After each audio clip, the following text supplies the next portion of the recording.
There are many habits that are ruining your Bedwars games. These range from simple things that can be easily avoided to hidden things that even pros slip up and do. This video will take you through all of them, so hop into full screen, subscribe, and let's get started. Too many times I've been clicking abnormally slow, and it really messes up my gameplay. If this happens to you, then don't give up hope, because there's a simple solution that could fix this completely, and so many other aspects of your gameplay, and that is drinking water. I know it sounds super crazy, but think about it. Your muscles are made of 76% water, so no doubt that not drinking enough causes them to slow down, especially fast twitch muscle fibers, which are the very muscles that allow you to click your mouse in the first place. So before we move on, make it a goal to drink the recommended amount of water per day for 1 week and see what happens. Trust me. Diamonds could easily be the most important aspect of winning Bedwars, especially in team modes. No matter how good you are at PvP, having the upper hand in diamonds, and all resources for that matter, will secure the win. My favorite way to win diamonds is to control and steal your opponent's diamond gens. You can do this by controlling the base connected to their diamond generator.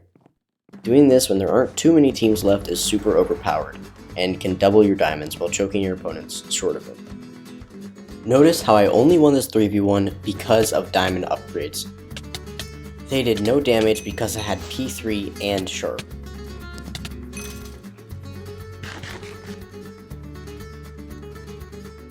What you buy matters a lot in Bedwars, so much so that this can easily be the difference from a 1v4 clutch and an embarrassing loss. Sometimes, the want to invis and buy other, seemingly overpowered items can be a great mistake.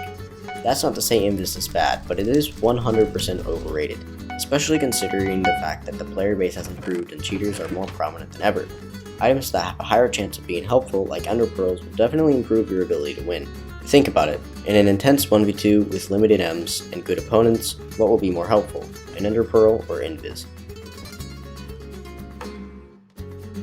Not checking for players is the biggest mistake so far for sure. The simple action of looking around with third person and counting the players you can see that should be in the tab will tell you invaluable info, like if someone could be invising you, or seeing which team could be the best to push. Without doing this, getting consistent win streaks would be close to impossible.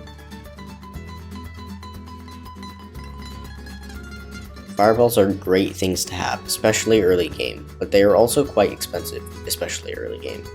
I can't count the number of times I've sent a fireball hurling towards a bridge, praying that the final soon to be on the bridge will die, but that almost never happens. Hypixel has a tendency to make fireballs literally phase straight through bridges, making this strategy a huge waste. Combine that with the fact that Hypixel's fireballs have really inconsistent knockback, this is usually not a good idea. Although there are times when a fireball snipe is the best thing to do, I prefer using them in combat to take my opponents off guard for a free kill.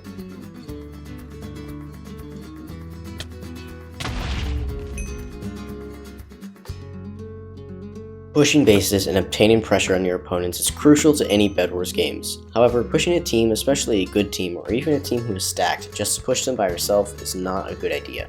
You aren't doier, even if you're amazing at PvP, pushing a team of even just one player generally isn't the smartest thing. More often than not, you will end up dying, losing your stuff, teammates cool, and your fragile ego. If you push a base, especially in a 1v2 scenario, your main focus in that moment should be to obtain a better position than your opponent. Try to isolate each player into a 1v1. But wait, don't just push the bed after you kill them either, unless you can block in fast enough and have adequate blocks to block in with. Just wait for a teammate if you're playing teams and try to hold pressure. Forgetting to defend the bed, or even just thinking it's fine and not worrying about it, is a big mistake. After all, it's in the name. I know it may seem tempting to leave your bed defenseless or minimally defended, but I promise, if your bed gets destroyed unexpectedly, then you are in a bad spot, and being a final generally means being more targeted. Even though the freedom of not having a bed makes it easier to control resources, please at least put one layer of endstone, and maybe wool the bed after you return to base the first time.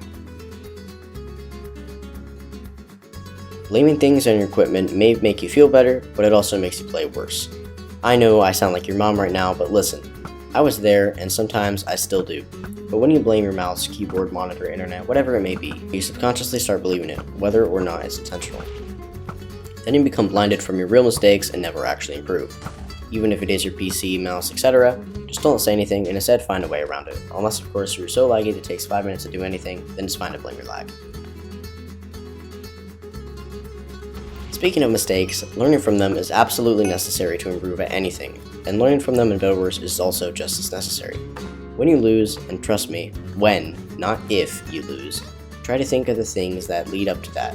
For instance, when I lose, I like to make a quick mental recap of the game and think about what worked and what didn't and why. If I can't think of a solution, I like to talk to friends and ask for their opinion. Recording your games and watching them back also helps learn from what you did right and what you did wrong. While seemingly arbitrary, sleep plays a huge role in gaming, especially fast-paced reaction-based games, like Bedwars. Not getting enough sleep can lower your ability to think properly, react fast enough, and even make you forget certain things. Depending on your age and activity level, you will need more or less sleep. You should aim for about 7 to 9 hours of sleep per night, as it will not only improve your gaming, but nearly every aspect of your life. Even though the temptation to scroll or play games late is strong, you won't regret getting more sleep. If you struggle with scrolling, turn off your watch history in the YouTube app, because then you literally can't scroll. And if you scroll on TikTok, honestly, just uninstall it. There isn't really much good on there, especially considering the fact that all that can be found on YouTube most of the time. Anyways, with that being said, thank you for watching this video. Please like and subscribe, as it really helps me a ton.